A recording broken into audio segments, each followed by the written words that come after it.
श्री गोपाल कृष्ण महाराज की जय। भारतीय तत्वज्ञानाने किंबहुना भारतीय संस्कृतीने ग्रस्त आश्रमाचं वर्णन करताना म्हटलेलं आहे की सानंद सदनम सुताश सुधेय कांता प्रियलापिनी सुधनम सन्मित्रम सोयोषित स्वाज्ञा परासेवका अतिथ्यम कृष्ण पूजनम प्रतिदिनम मिष्टान्नपानं गृहे साधो संगमुपासते सततं धन्यो ग्रस्ताश्रमः। भारतीय तत्वज्ञानाने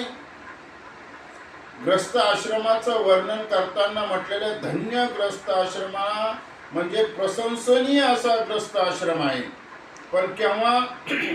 याचा अर्थ संन्यास आश्रम कमी अशातला अर्थ नाही, पण ग्रस्त आश्रमाचं वर्णन चाललेलं आहे। ज्या घरामध्ये आनंद आहे, सानंद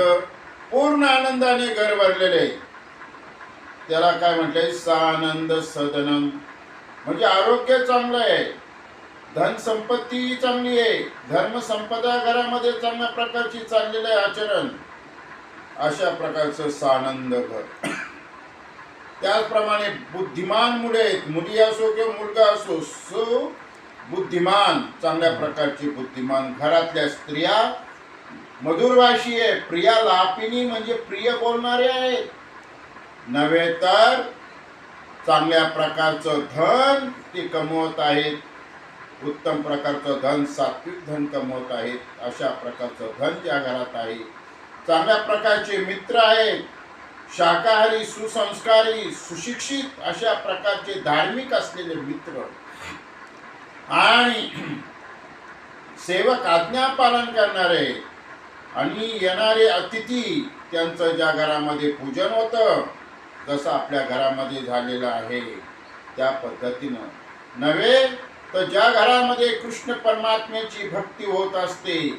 परमेश्वराचे नामस्मरण ज्या घरामध्ये होत असतं असं घर, आणि ज्या घरामध्ये मिष्टान्न चांगल्या प्रकारचं सात्विक अन्न बनवलं जातं असं घर, नव्हे तर ज्या घरामध्ये साधूचा संग होत असतो, ज्या घरामध्ये साधू संग